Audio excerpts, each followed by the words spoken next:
How you guys doing? This is Omar with Health Kings. What I'm gonna do for you today is read a book that I wrote, and it's about actually getting rich. It's a pretty good book, so I'm just gonna read a few chapters for you guys. Hopefully, um, you like it. Okay, just one moment.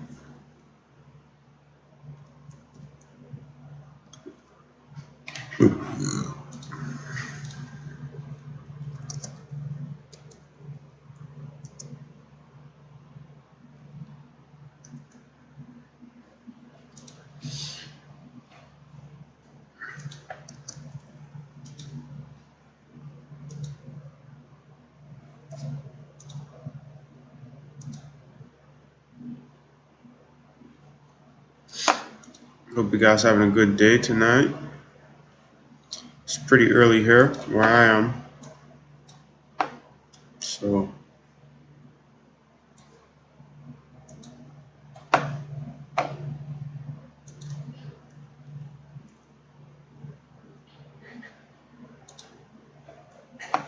there we go. So,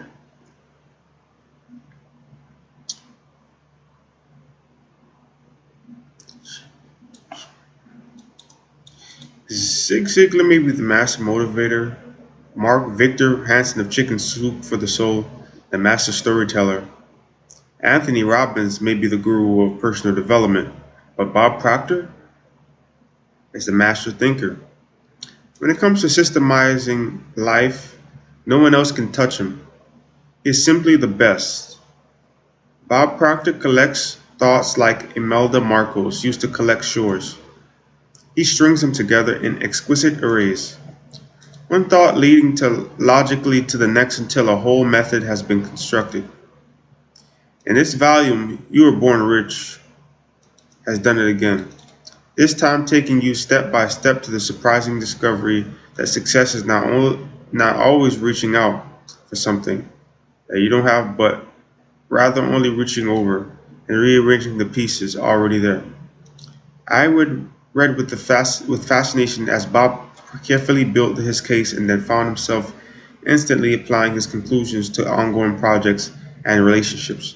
Therein lies the great value of this book. You can instantly apply the conclusions to your own life. It will begin to impact you long before you reach the last chapter. Bob often says that he is not really making suggestions that are new, that in fact we are already instinctively know these truths. He may be a little modest in this regard. He certainly offers nuances that are new to me, and some may make the difference between success and failure. I found that even some of his obvious success ideas were dormant and unappreciated in my own life, and the ones that I thought I knew and understood were the ones that I personally subscribed to that were active in my life. Well, they were rearranged in an order that made them even easier to put to use. Practical, that is the word that comes to mind. The theories in You Were Born Rich can work for anyone, anywhere, and anytime. Remember, Bob is a direct link to the modern science of success, stretching back to Andrew Carnegie, the great financier and philanthropist. Carnegie's secrets inspired and enthused Napoleon Hill, whose book Think and Grow Rich in turn inspired a whole genre of success philosophy books that now take up large sections of modern bookstores. Napoleon Hill, in turn, passed the baton on to Burl Nightingale, who has since placed it in Bob Proctor's capable hands. Bob Proctor sat at the feet of these giants at Nightingale Conant and their whole stable of speakers and writers, growing to love and appreciate their discoveries before ever attempting to build on them himself. But once he began to share his own knowledge of the timeless principles, the flow never stopped. His books, tapes, and internet messages have inspired millions. Email insights at bobproctor.com and ask to be put on his free Thought of the Day program. I start my morning with it. So when you are tapping into the wisdom of Bob Proctor, You are informed more than a review of the latest success fad of the decade. You are tapping into the embodiment of an ongoing study of human nature and success that spans 3 generations. Bob Proctor is the curator of the science of success, and this powerful book offers a generous display of some of its many treasures. This is a great read. If you're looking for something new in life, some something more fulfilling,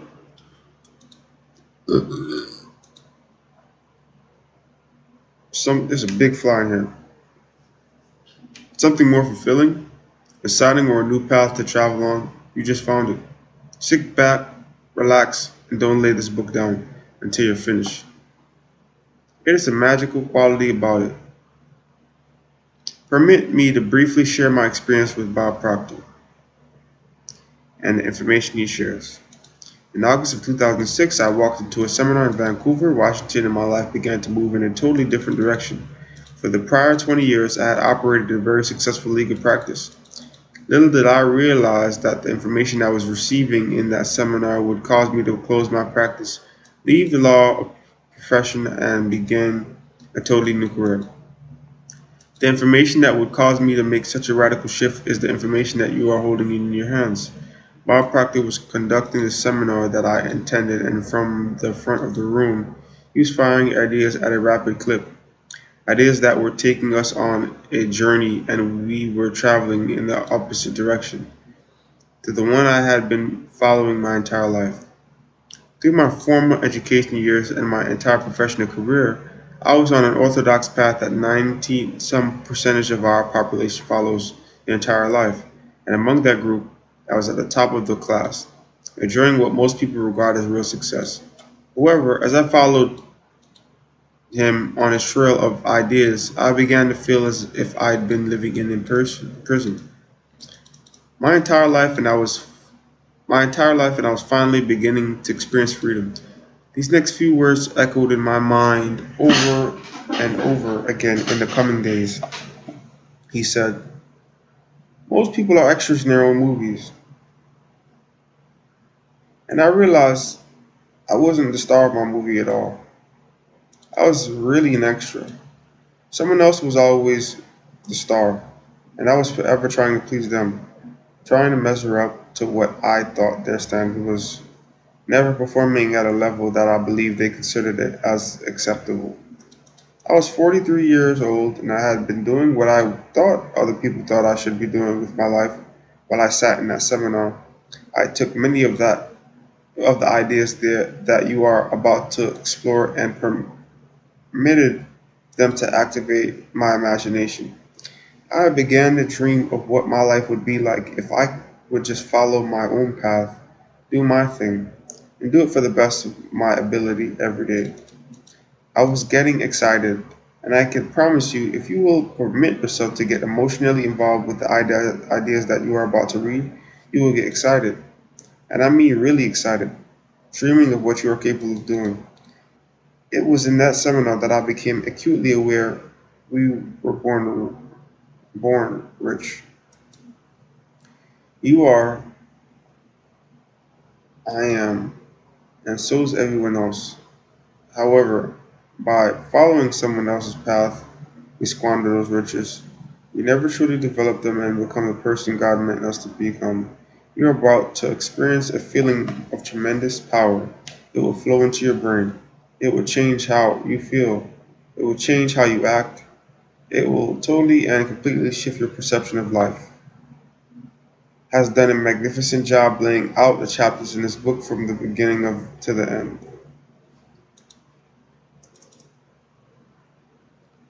Let me pause real quick. I hope you guys liking the book so far.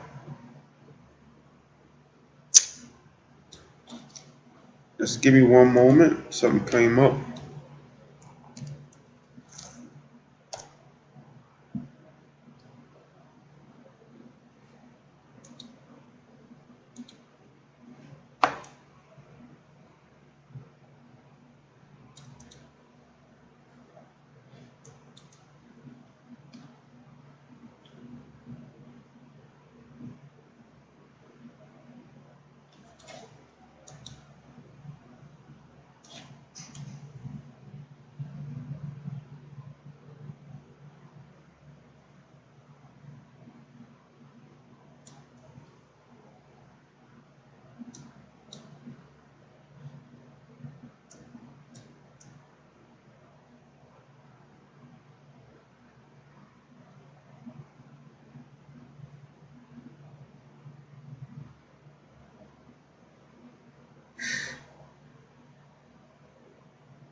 All right, guys, I'm just gonna continue to do what I gotta do.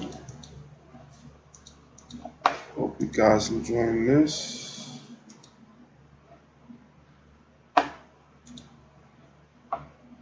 Like an easy to read map that will guide you from where you stand right now to any destination of your choice. By letting the ideas in this book fill your consciousness, your life will constantly become a fascinating journey. But that journey is not going to begin as if you're walking through a beautiful flower garden. When you lay this book down, you'll be confronted by construction, sites, detours, and potholes. In other words, a respectable amount of resistance from virtually everyone you know. I'm speaking from experience.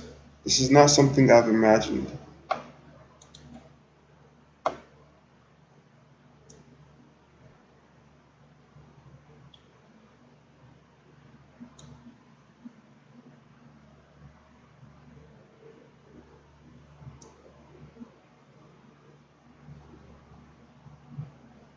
I actually lost my freaking page.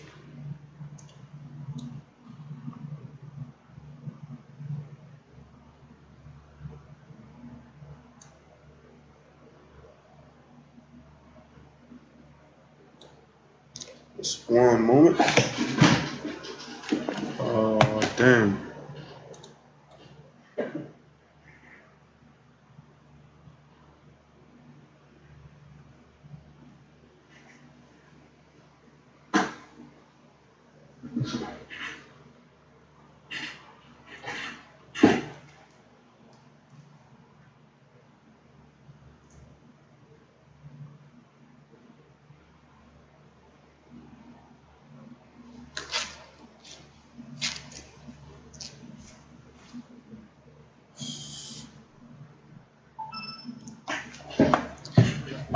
Just give me one moment, you guys. Just gonna take a quick break.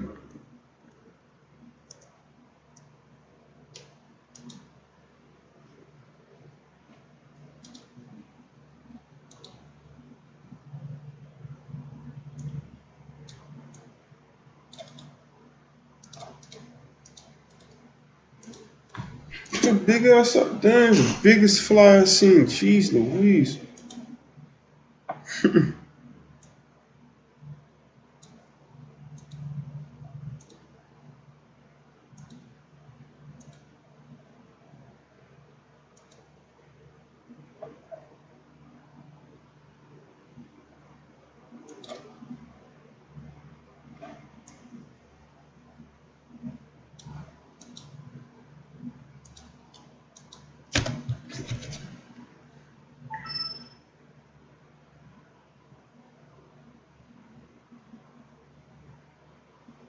Man, South Florida is so hot. You guys, man, it's just hot as heck right now. I'm grateful though. It's the middle of March. Up north right now, it's snowing like heck. So very grateful for that though. You know.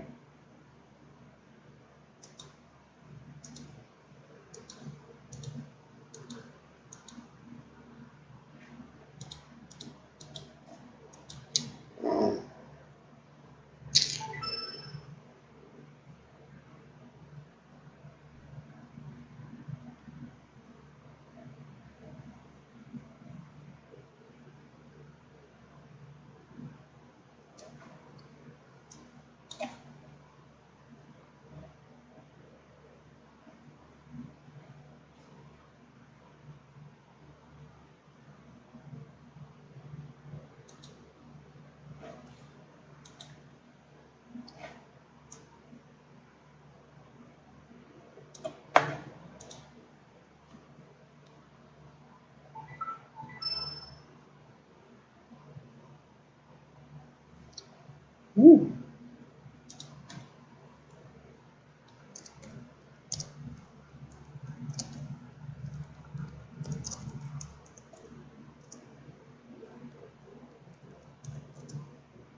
Whew.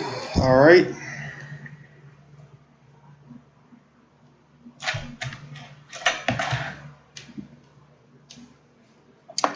So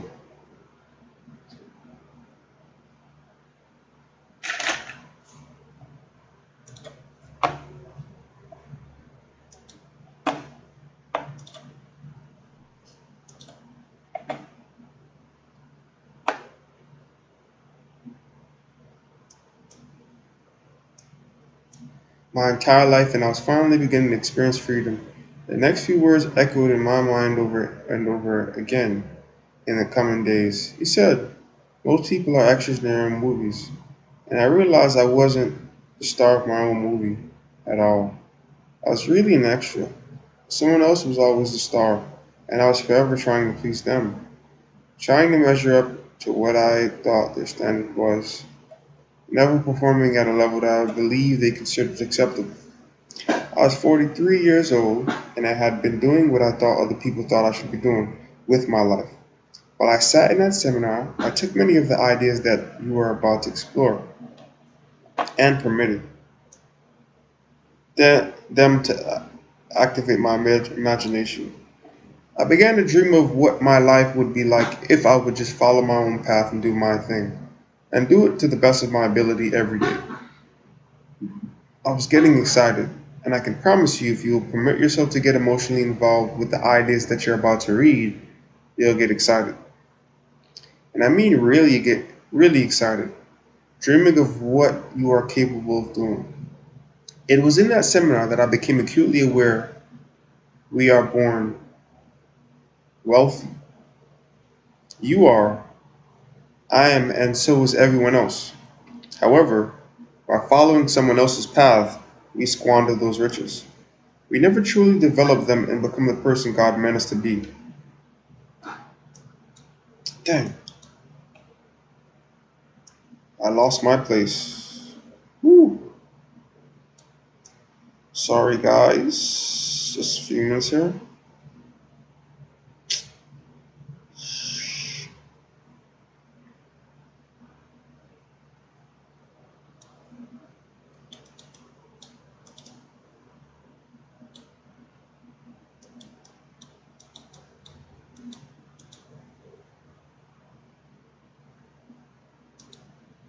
Like an easy road map that will guide you from where you stand now to any destination of your choice by letting the ideas in this book fill your consciousness.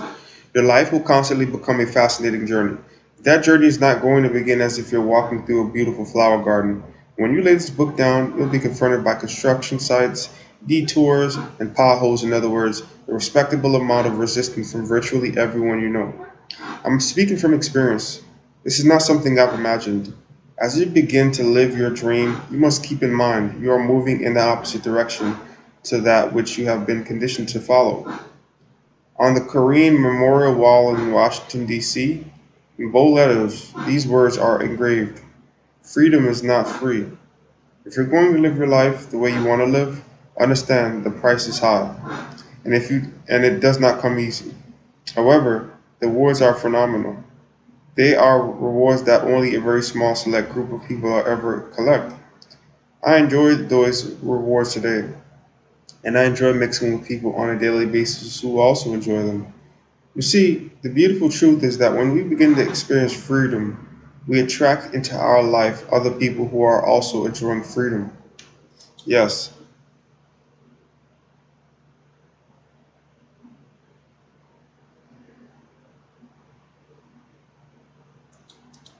the rewards are tremendous and they're there for everyone. Make a decision right now that you'll read and reread this book until are well established that very familiar with the path that Bob Proctor has laid out for us here.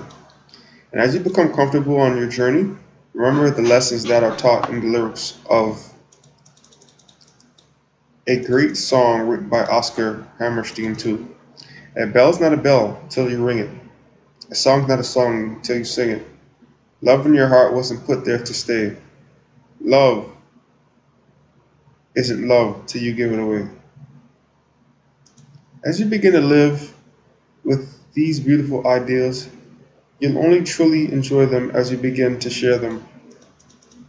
The destination I established prior to that seminar ending was that I would be part of the inside circle of Bob Proctor's company, and marvelous things have happened since I set that goal.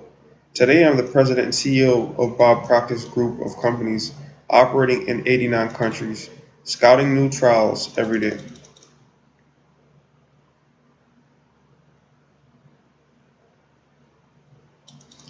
Going off to the next chapter, please have patience with me.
Those who know the truth learn to love it. Those who love the truth learn to live it.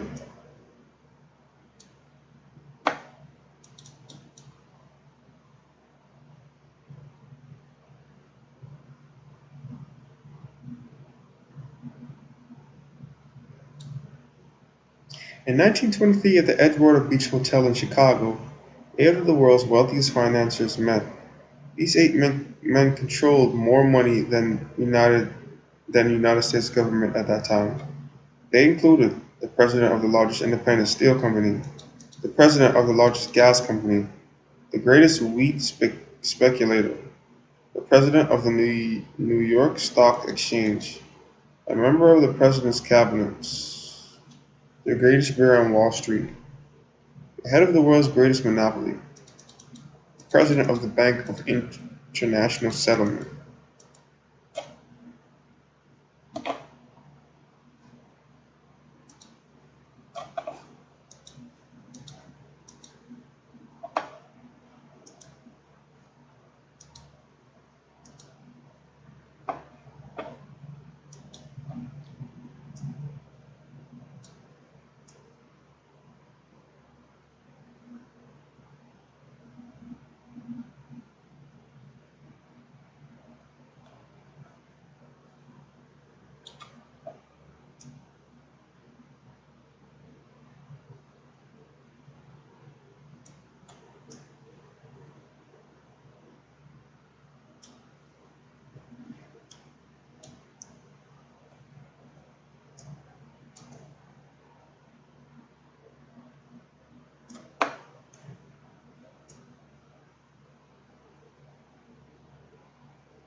Okay, I just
It is stories like this one that have caused many well meaning but ignorant people to say, "See, I told you, it is not good to have a lot of money. It's bad," or it just shows to show you that rich people really aren't happy.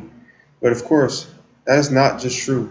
For although these 8 men would appear to have slid off the track, there are many wealthy people who are very happy and who do a tremendous amount of good with their money. They live healthy, well balanced lives. Consider this: money will have a greater influence on your life than almost any other commodity you can think of. Indeed, the sudden loss or acquisition of money will affect your attitude to a tremendous extent. Therefore, we must agree that everyone should have a deep understanding of exactly what money is and of the laws governing it, govern and the laws and of the laws governing its attraction. Yet, the sad fact is that not one person in 10 does. 95 people out of 100 settle for whatever they get, wishing they had more all the way from the cradle to the casket, never understanding that they could actually have had all they wanted. Let me digress for a moment. As you journey through this book, you might have a tendency to let your mind wander off, either thinking about someone you know who has earned a great deal of money, or possibly about someone who has gone into bankruptcy. But I want to suggest that you attempt to keep focusing only on yourself, because what someone else has or does not have is not going to affect you, and it is your financial situation that you want to improve. Money is important. One of the most prevalent misconceptions concerning money relates to its importance. For example, how many times have you heard people say in conversations, money isn't everything, or money isn't important, or I don't care about money? Well, the people who say these things might not care about money, but I'll bet their car dealer cares about it, the grocer does, and so does the person who holds their mortgage. In truth, there can be no denial of the fact that money is important to any person living in a civilized society. Therefore, to argue that it is not as important as this or that, is absurd, for nothing can take the place of money in the arena in which it is used. Money is a servant. Now that I have affirmed the importance of money, let me backtrack to add this one word of caution. Always remember, money is a servant. You are the master. Be very careful not to reverse that equation, because many people of high intelligence have already done so. To their great detriment, unfortunately, many of these poor souls loved money and used people, which violated one of the most basic laws governing true financial success. You should always love people and use money, rather than the reverse.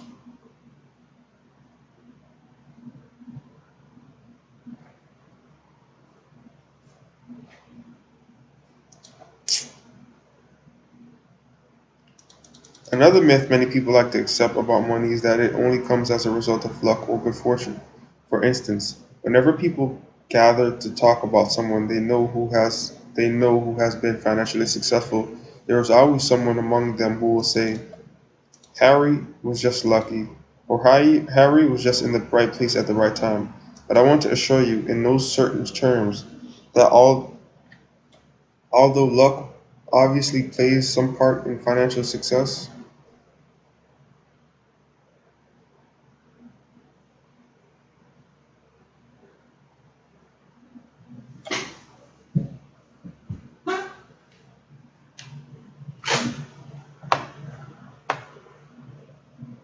it is very sufficient in and of itself. Money is an effect and it must always be earned. Believe me, there are no free rides in this life, and the only people who are making money the easy way either work in the mint or are on their way to jail if they have not already arrived there. Therefore, always bear in mind that while good fortune is a factor in financial success, it must always be coupled with effort and hard work.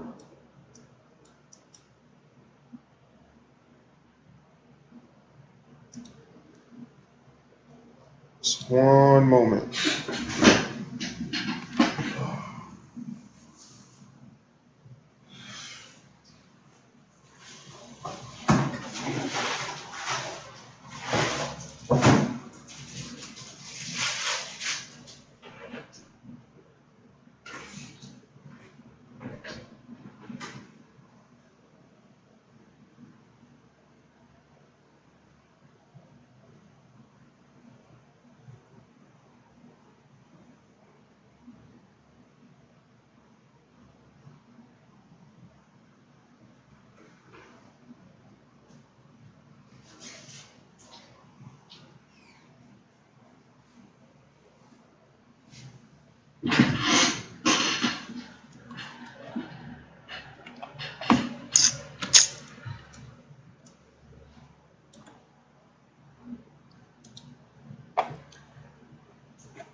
Money must circulate.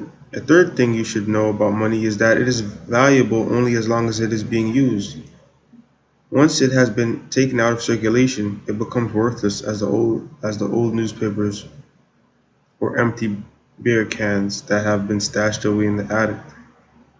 To understand the truth of this principle, consider the following story.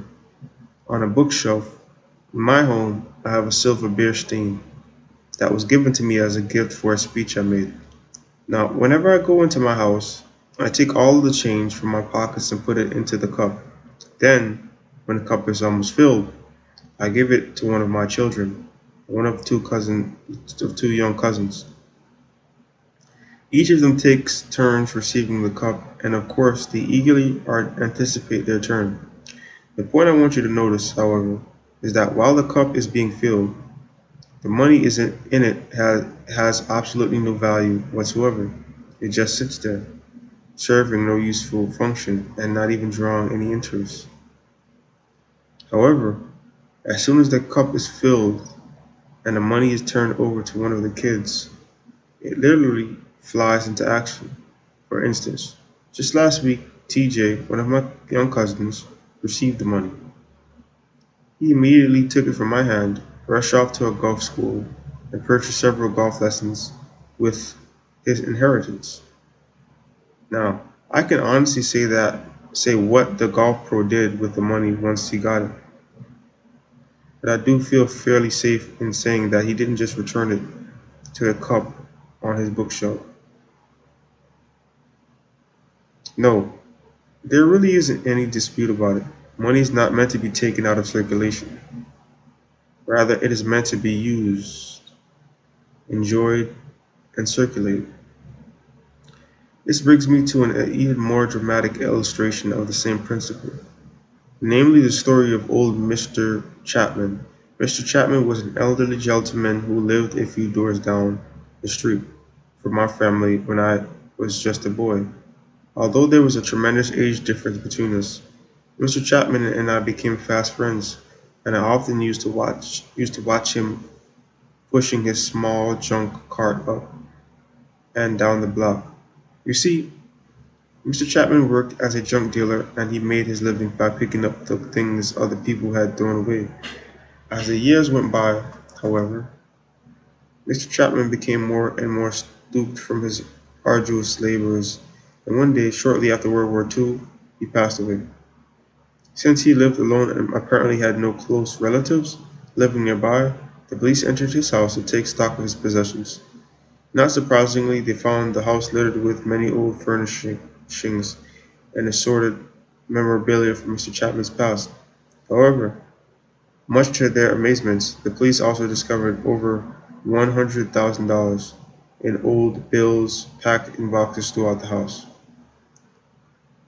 Quick to pick up on so unu-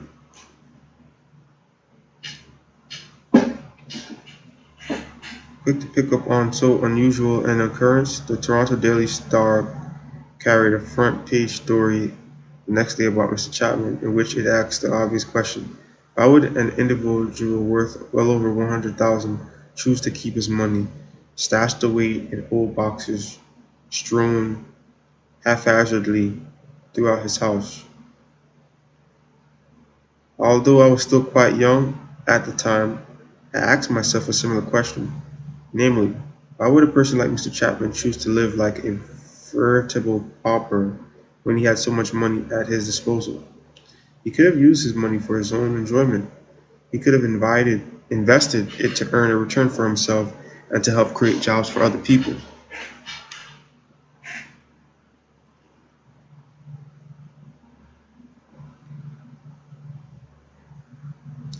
Or he could have just deposited it in the bank and earned its interest on his money. But instead he chose to put it in a jar on the shelf, and he thereby rendered it absolutely useless. No, my friends, there. No, my friends, there isn't any doubt about it. Money is not meant to be hoarded. And the word hoarded, I'm going to act like that I know what that means.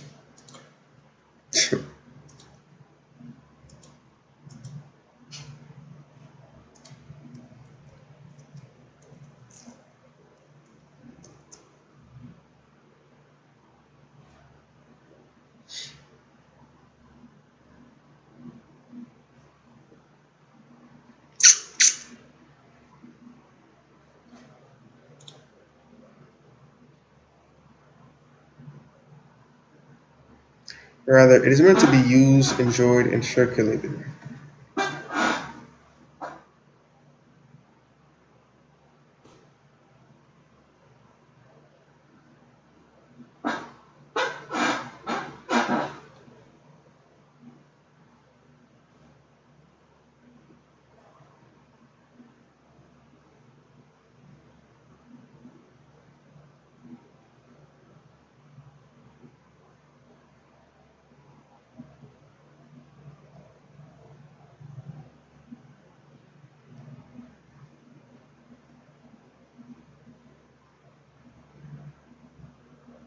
So please, whatever you choose to do with your money, don't make the same mistake that poor old Mr. Chapman did.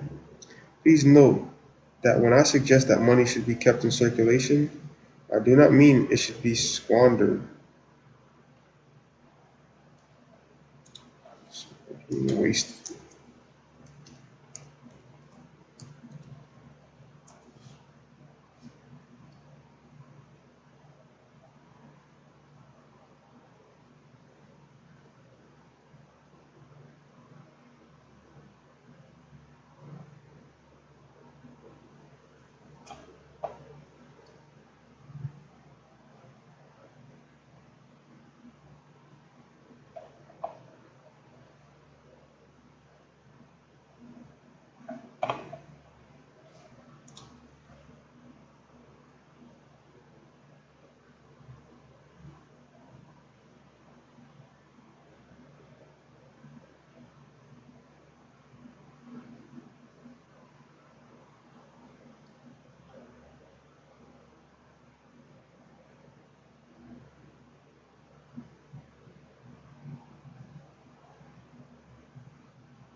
Now that you have touched upon some of the characteristics of money, let us turn briefly to a simple technique which you can begin using immediately.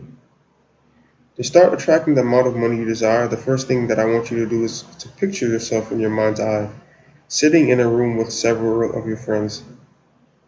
Then I want you to visualize yourself announcing to them your intention of becoming wealthy.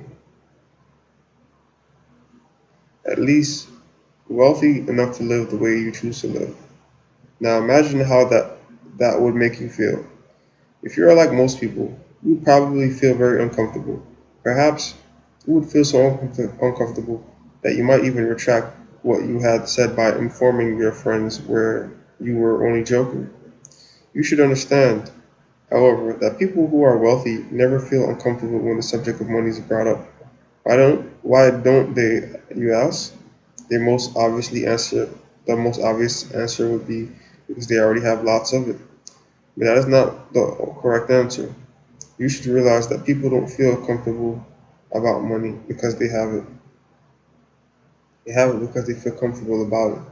In other words, one of the reasons that wealthy people have money is that they have developed a state of consciousness that will hereinafter refer to as a prosperity conscious.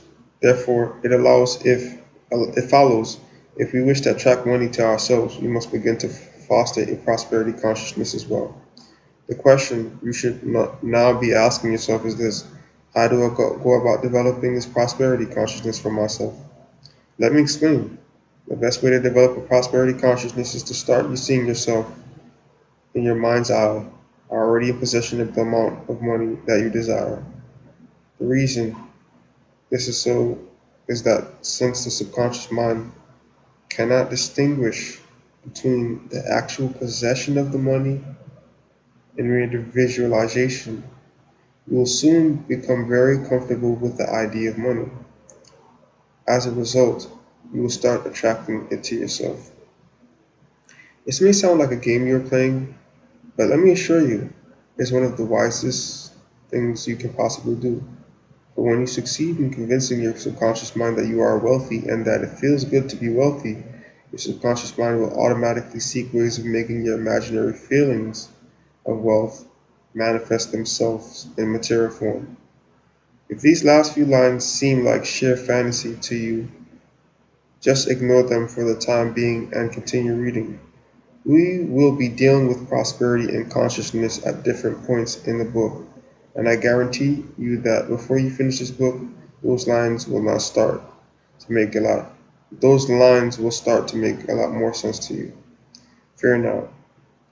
Now that I have touched upon a technique which will help you acquire greater wealth, let me offer this further word of warning. If you want to have money, one thing you should never do, should never, never do, is worry about whether or not you will get the money you desire or whether you will keep it. Let me elaborate. In the Bible, in the Bible, Job, the great sufferer of biblical times, makes the following remark: Behold, the thing I fear has come to visit me. Now stop and ask yourself if you will what those biblical words mean to those of us concerned about money today.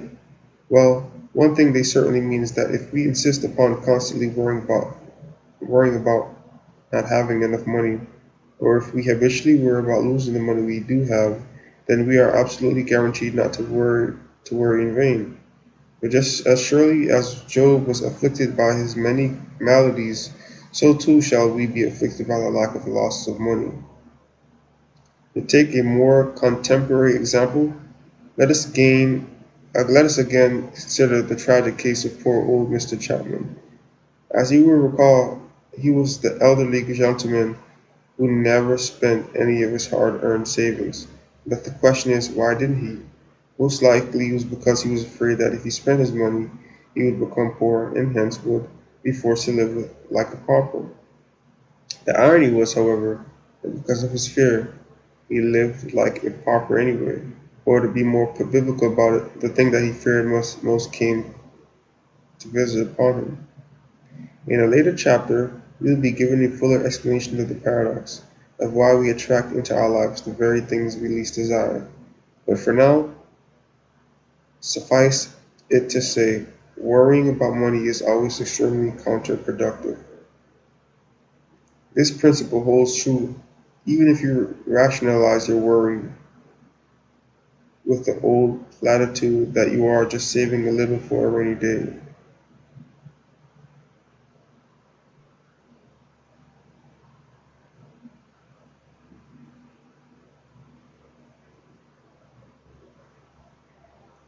I must put forward one other caveat at this time.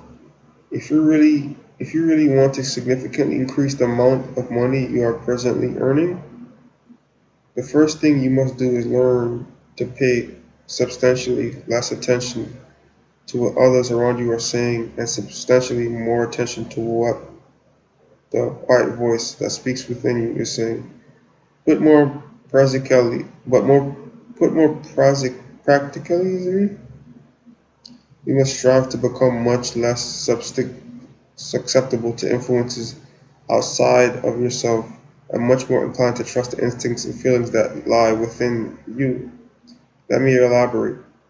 Most people who fail to accumulate enough money to live in the style they choose are the same people who are most easily influenced by others or people's opinions.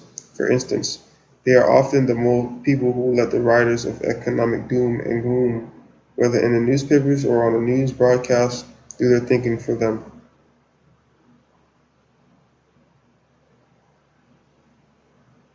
In fact, almost everyone has a flock of them ready to be foisted upon anyone who is willing to accept them. Therefore, if you know you have been unduly influenced in the past by other people's opinions, make up your mind right now, before you read any further, that from here on in, you are going to heed your own counsel while keeping an attentive ear open for God's counsel.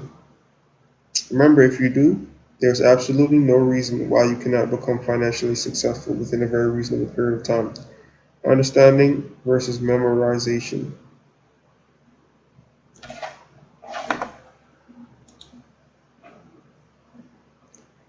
As you read on through the pages in this book, you will develop an ever-increasing awareness of the talents and abilities that lie deep within you. You should realize that with the proper instruction, you can begin using these undeveloped talents to attract the good that you desire.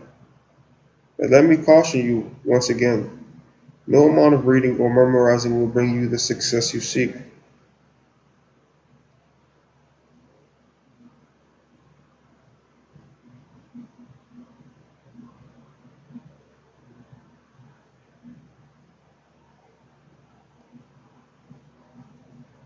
It is only the understanding and application of the ideas in this book that will make the difference for you. Therefore, don't be in a hurry to finish the book, because a complete reading should not be your objective. As stated previously, understanding and applying what you read is the objective.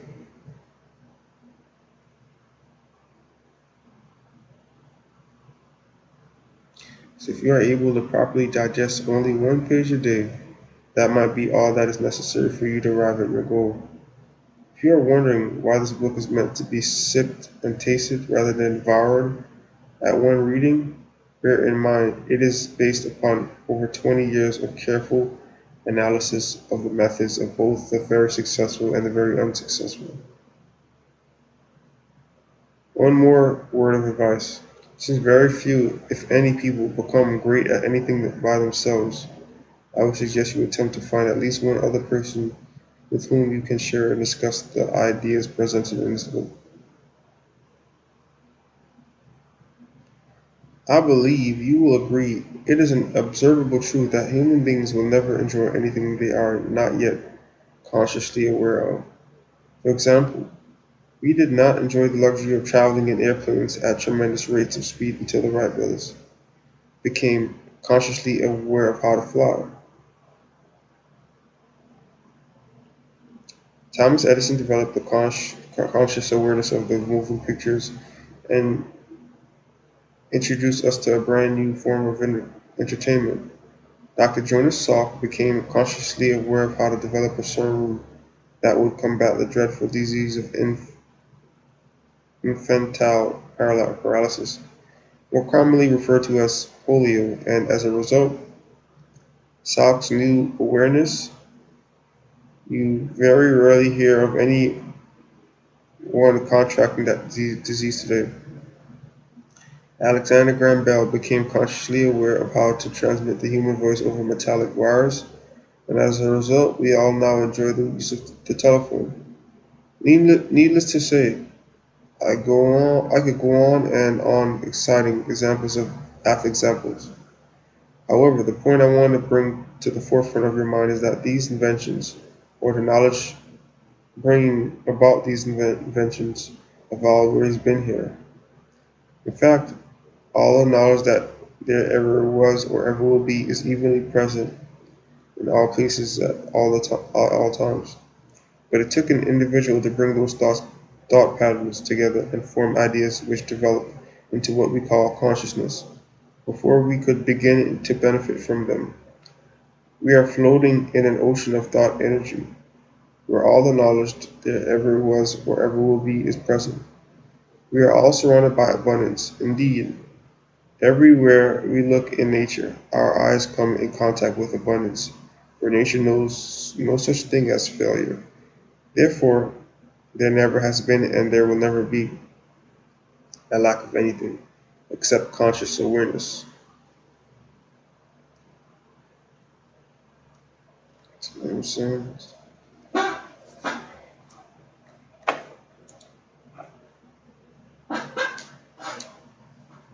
That's powerful stuff right there, boy. Ain't no lack of money.